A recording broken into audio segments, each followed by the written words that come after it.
On August 17, 2024, the NTT IndyCar Series arrived in East St. Louis, Illinois for the Bommarito Automotive Group 500 at Gateway. Joseph Newgarden was looking to rebound in the midst of a somewhat disappointing summer in which he scored 2 podiums but no wins. You might consider it a hangover period after he won his second Indianapolis 500 in a row. On June 15, 2025, the series once again descended upon Gateway. This time, Joseph Newgarden and Team Penske are looking for any bright spot they can find in the midst of the worst season of Joseph's career by far. What a difference 1 year can make. So what was the mood like around Team Penske in the summer of 2024? I'd say mixed. On the one hand, they were still riding the high of the aforementioned Indy 500 win. On the other, fan opinion of the team was turning sour after the push-to-pass scandal at the start of the year saw Scott McLaughlin's St. Petersburg win be taken away, which would ultimately cost him the championship.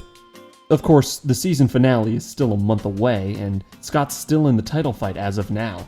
He's on pole and has a great opportunity to move up from 6th in the point standings. However, Scott McLaughlin isn't the highest Penske driver in the points right now.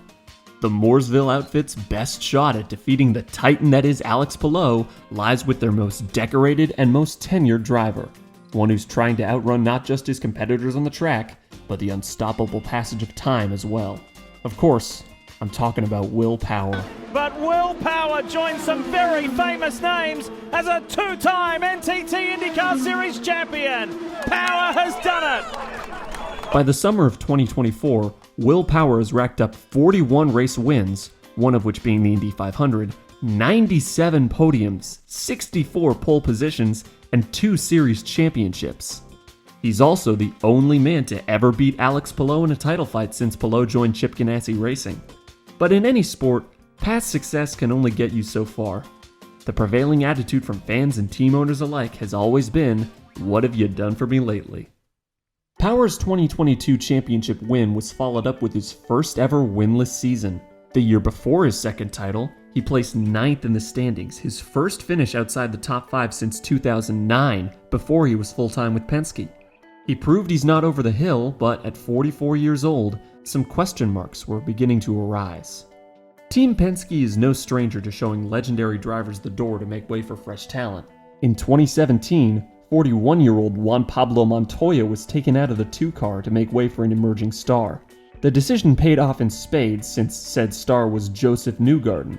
By now, Power is 3 years older than Montoya was when he lost his ride, and there's another emerging star waiting in the wings. The man starting in second tonight, David Malucas.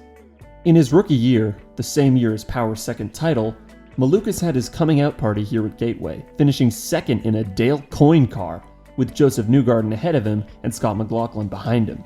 Malucas backed this up with a 3rd place at Gateway in 2023, and everyone's now aware that this is far and away his best track.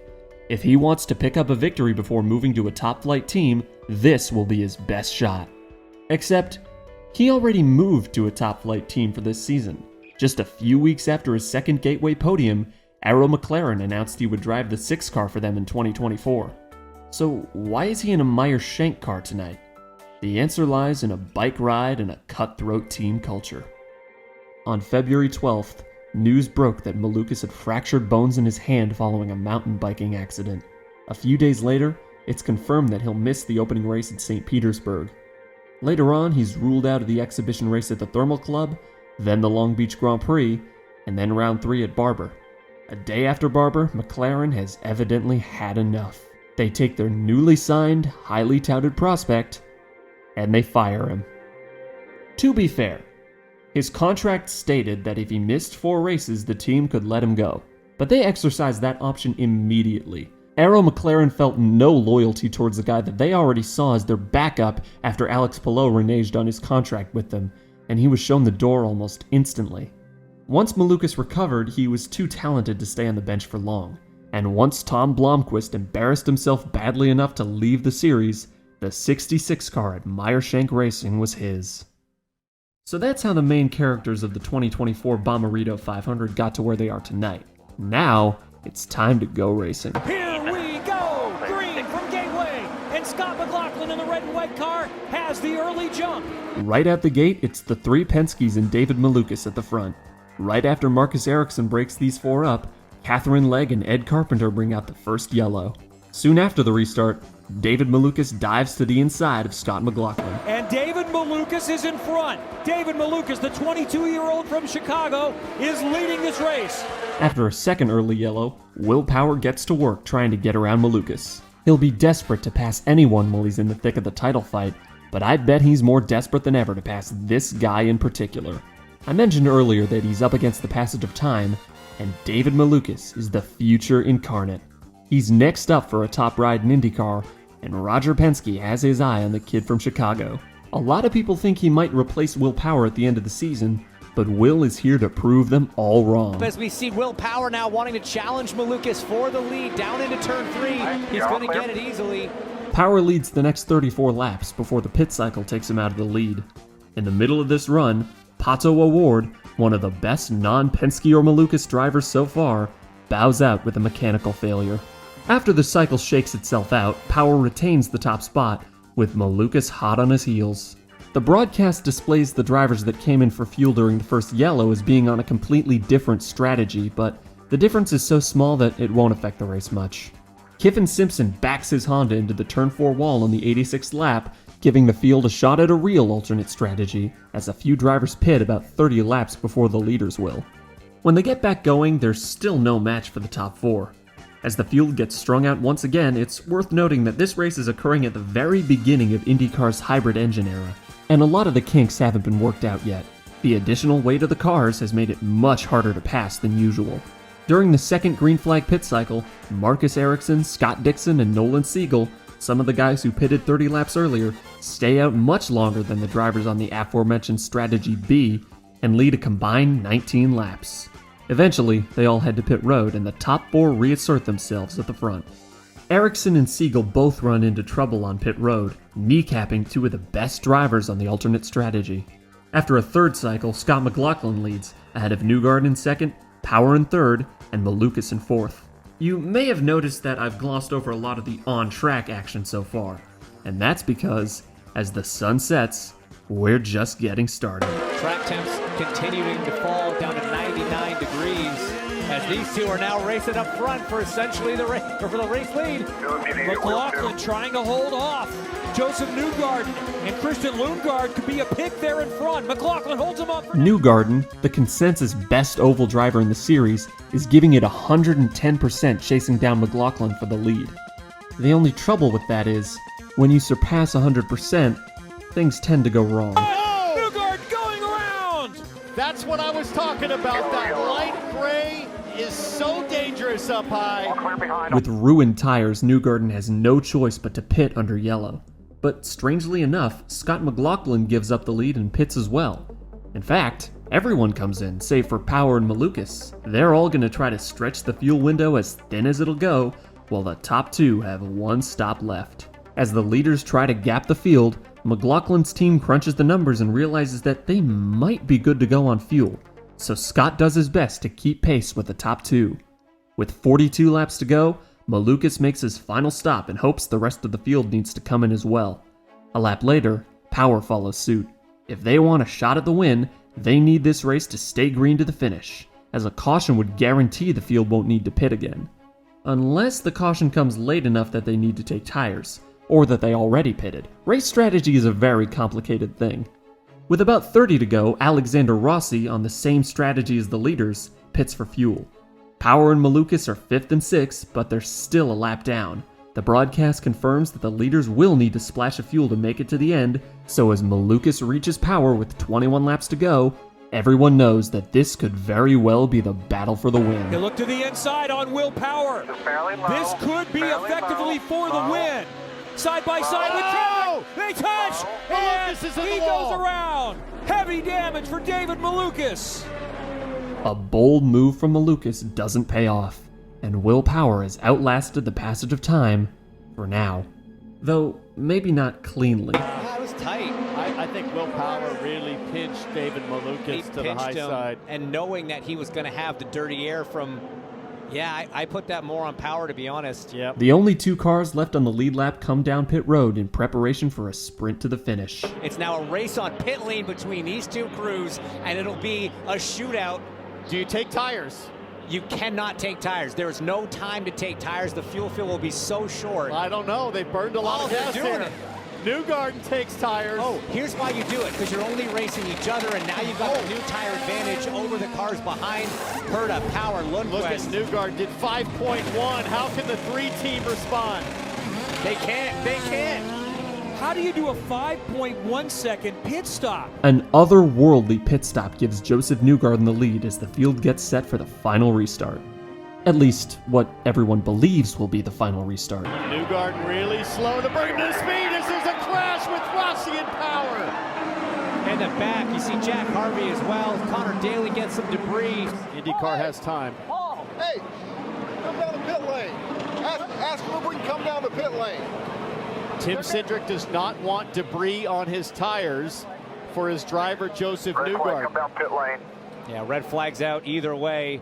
That was an incredibly slow start from Joseph Newgarden. You're supposed to maintain pace car speed. I almost feel like he went below pace car speed. As Will Power climbs out of his wrecked race car, I'm sure the thought of the last time he was caught up in a situation like this is in his mind. 13 years earlier, at the New Hampshire Motor Speedway, he was taken out in a late race restart crash as the rain began to fall. In one of the most iconic moments of his career, he flips off the series officials as he walks away. After being taken out in a very similar manner, he once again gives a one-finger salute to the responsible party. The leader, whoever's leading, like where he's supposed to go, like in between 3 and 4, he just waited, then he went, he stopped, he stopped, and I knew that was going to happen. As soon as I checked up, because he checked up again, I knew I was going to get pounded. So Power remains as diplomatic as possible in front of the microphone, never mentioning his teammate by name, only referencing whoever the leader was. After a lengthy red flag, the field gets set for the actual final restart with 6 laps to go. And here we go again. Is this the final restart? It is a great jump for Newgarden. The battle is going to be back there for third. Championship leader Palou under attack from his teammate Linus Lundqvist going around the outside. The rookie looking racing, Lundqvist to the high side. Boy, Newgarden played that one completely different this time. Much higher speed, got an early jump, and clean air for Joe New. From the seat 1 to go at the line. 4 times the winner at this racetrack already, trying to make it 5 for 9. Not many drivers have that many wins at a racetrack. White flag for Newgarden. McLaughlin is still pedaling, but Newgarden has him by a big gap. Danny Sullivan did it back in 1985. We talked about that, the spin and win. Kevin, half a lap to go. For Joseph Newgarden, this is going to be win number 31 into the top 10 all time. He's the king of corn country. Is he now the master of the mighty Mississippi? 5th time for a win at Worldwide Technology Raceway. Joseph Newgarden has won in St. Louis. At the end of the race, there was no match for Joseph Newgarden. Despite several hiccups, Team Penske reigned supreme. Over the next 10 months, that sentence would not be said often. When the IndyCar Series returns to Gateway in 2025, its most successful team is in a much different place. Notably, all 3 race engineers are no longer with the team. After the second cheating scandal in 2 years, Roger Penske cleaned house, firing engineers Kyle Moyer, Ron Rzuski, and most notably, Tim Cindric. It's going to take some time for the team to recover, putting them even further behind the dominant Alex Palou. If the season's trends continue, Penske will be at risk of going without a win for the first time since 1999. But they shouldn't worry too much. After all, Joseph Newgarden's won this race 4 times, and Power and McLaughlin have locked up the front row.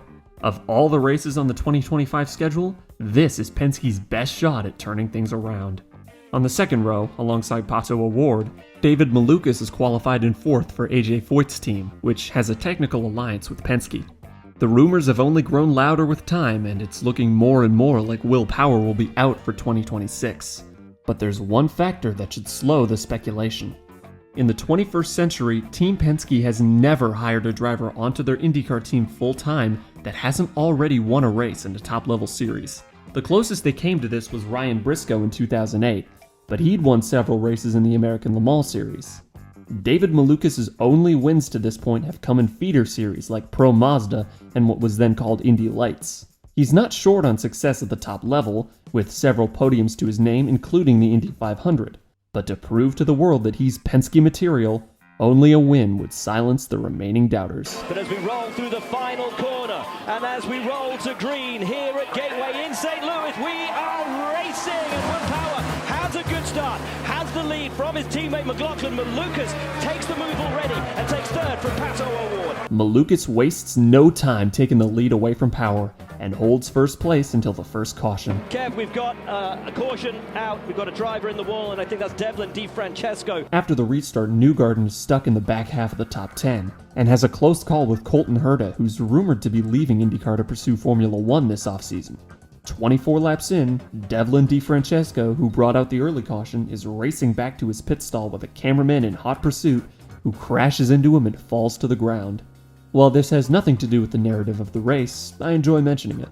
As Malucas and Power continue to run 1-2, the booth gives their take on the rumors surrounding these two. And guys, Malucas is doing a stunning job here today, 2.5 seconds ahead of Will Power, and these two drivers have been a storyline all the way through this season. Why? Because Will Power, one of the most experienced, one of the most successful drivers in the NTT IndyCar Series, does not have a contract for next season, and there is talk throughout this paddock that if Penske choose to replace him for next year, it would be David Malucas who takes his place. The problem is, you're talking about the fastest driver in the history of IndyCar over one lap. Will Power, 71 pole positions after starting on pole for this race. 5th in the championship, James, coming in here. The best of the 3 Penske cars. How do you bench a guy with those kind of numbers? It doesn't make sense to me. Despite what they say, at this moment, Team Penske is still undecided on whether to keep Power. Behind them, Newgarden has carved his way through the field up to 4th place. Just like last year, the top 4 are Malucas and the 3 Penskes. It's difficult to overstate how badly a run like this is needed for Team Penske. So far this year, almost everything that could go wrong has. The penalties and firings before the 500, crashes on the first lap at the 500 and the season opener, last place finishes at both the Thermal Club and Long Beach, and all-around poor showings at the rest of the races. In the last 7 races of the 2024 season, the 3 Penske cars combined for 9 podiums. In the first 7 races of 2025, they've combined for just 3. If they can keep up their current pace and get past Malucas, they'll instantly double the amount of podiums they've earned this year. Oh, and that is Will Power up into the wall. Running in second place, we were just talking about it, a 3.5 second gap to David Malucas. But Lady Luck won't let them get off that easily. Will Power's tire goes down in turn 4 and his night is done. It'll be up to Newgarden and McLaughlin to carry the Penske torch, and the Thirsty Threes pull off a lightning quick stop to take the lead, though it's somewhat overshadowed by what's going on behind them. It looked pretty good, but maybe not good enough as McLaughlin got out and a car's on fire. And again, it's an ECR, and that is the car of Rasmussen. The fire thankfully out on Rasmussen's car, but that is the second time we saw it at the Indianapolis 500. Keep going there, you're good.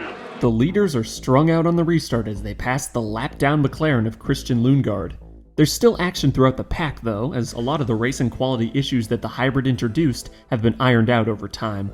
Newgarden's trying to prove this point even further as he hounds the back of Malucas looking for second. And look at the run that Newgarden has now. Malucas slid up high, Newgarden stayed low, and now gonna go low. Newgarden to put the move for second place. It's becoming clear that, for the first time this season, Joseph Newgarden has the fastest car on the track. As McLaughlin hits traffic, Joseph has a chance on the front stretch, but decides not to push the issue with his teammate. Nolan Siegel forces the leader all the way to the apron on the backstretch, putting Newgarden in the same position as before. Again, he plays it safe with McLaughlin, instead angling to take the lead via undercutting him on pit road. McLaughlin falls to third, and for the first time since March, Joseph Newgarden leads an IndyCar race. It's been a tough year for Joseph. Not only has he struggled performance-wise, but his reputation has taken a hit as well. After Team Penske's 2 scandals, scores of fans view him as nothing more than a cheater with 2 illegitimate Indy 500 wins. As his media appearances become few and far between, they seem to turn on him as well, creating a feedback loop of negativity surrounding the man who was very recently the face of the sport. But as night falls and Joseph drives off into the distance, you can't help but be reminded of the old saying, winning cures all ills. Oh, huge accident. Joseph Newgarden upside down on the front straight. Absolutely massive. Joseph Newgarden is upside down on the straight. Surprising, to be sure, but at the same time, an ultimately fitting way for Joseph's night to end in 2025. Louis Foster gets loose and hits the wall in a manner reminiscent of Will Power a little while ago. At this point in Power's wreck, the caution was already out. Here, they stay green. And you know what? The green light was on for a very long time. After Foster made contact, The yellow should 5 or 6 oh, seconds. Wow. Oh, wow. Foster tries to soldier on, but his broken rear suspension has other ideas, spinning him out of control and directly into the path of the race leader. Joseph's car launches skyward off of Foster, thankfully not going over the inside wall and sending debris towards the hundreds of people stationed on pit road. A terrifying crash, epitomizing Team Penske's season up to this point. No matter how well they're running, something will pop up and tear their race to pieces. Totally unexpected crash tonight. And for Team Penske, guys, this was going to be their turnaround night. This was going to be their chance to set things straight. And now 2 of their 3 top running drivers out of this thing. After a lengthy caution period, the green flag comes back out on lap 150. Malucas and McLaughlin have been shuffled back to 4th and 5th after pit stops, as Pato O'Ward and Connor Daly battle for the lead. Daly, the popular journeyman searching for his first win, leads the next 36 laps before the pit cycle begins. O'Ward takes the effective lead back on pit road, with David Malucas slotting into 2nd. Now that the Penskes are out of the way, David has his best shot yet of getting his maiden win. Use the extra heat that Oh, he he's has. high! Oh, no, He's he's high! up! He's up into the barrier. And the yellow out immediately. Race control refuses to repeat what happened earlier and throws the yellow immediately.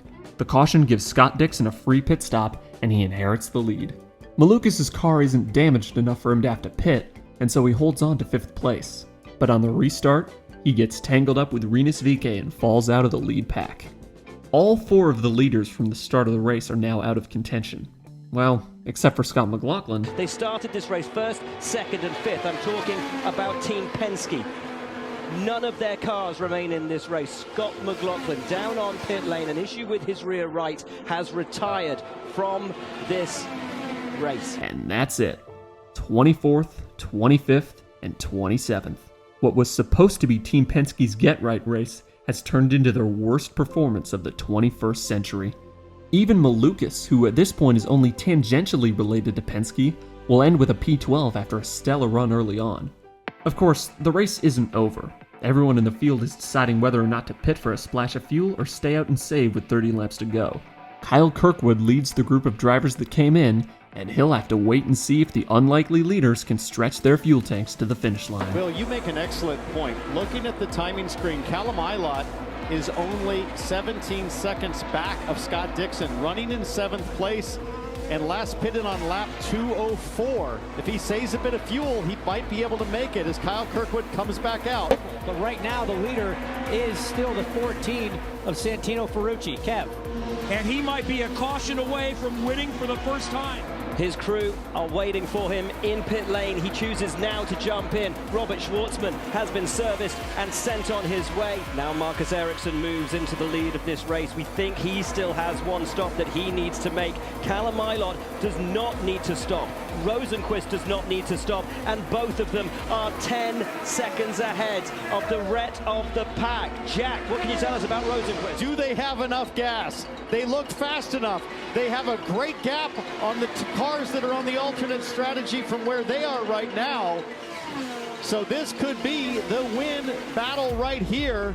These 3 cars with Ilott, Rosenqvist, and then Kirkwood, who's 8 seconds back. And now Rosenqvist goes for the move on Callum Ilott, but Ilott holds him off and will attempt himself to get around Graham Rahal. They're trying to go 3 wide through the corner. And that gets sketchy late in the race as the debris starts to build. And here comes Rosenqvist with another run to the inside. Up on the inside of Callum Ilott, Rosenqvist moves to the lead of the race, the man who finished 4th at the Indianapolis 500. I think Felix Rosenqvist has had to dive to pit lane. Which puts Callum Ilott back into the lead of this race. There he is. He's had to do it. So Callum Ilott, who was losing that pace, trying to save that fuel most likely. But they both pitted on the same lap, so how will Callum Ilott be able to go 7 laps further as Rosenqvist is forced to the box? So with 7 to go, it's this number now, 2.8 seconds. It is getting close, less than a second now. As he dives to pit lane, he's not going to make it. Kyle Kirkwood inherits the lead. It will be Kyle Kirkwood, who has only ever won on the streets. Let's go, no more. He is an oval winner. Kyle Kirkwood wins again. Kyle Kirkwood takes his 3rd and final win of the season, en route to a 4th place points finish. Well below him in the final standings will be the Penske drivers, whose bad luck will continue until they finally start to turn things around at the very end of the year. Will Power returns to victory lane and puts Penske back on the top step of the podium. But Joseph Newgarden will awaken from what has been a nightmare year to the most beautiful dream. It will be a win at home. The decision of whether to keep or replace Will Power still isn't made by the season finale, and it ultimately drives Will to seek other options. As Colton Herta departs for Europe, a competitive seat has opened up at Andretti, and Power wastes no time jumping ship. Team Penske's decision has been made for them. As I record this on September 17th, nobody has been signed to the 12 car for 2026. It's still likely to be David Malucas because who else is there? Perhaps they're waiting for Power's contract to officially expire at the end of the calendar year. Though it's not impossible that Penske is looking over every possible option before finalizing their decision. Perhaps Malucas' lack of wins will cost him the ride, or maybe it won't matter in the end. Yeah, they signed him. The day after I recorded all of that, they signed him. I still think they were caught off guard by Power leaving on his own accord, and that's probably what caused the delay. But whoever does end up in the 12 car had better pray that Penske's 2026 will be a lot better than their 2025.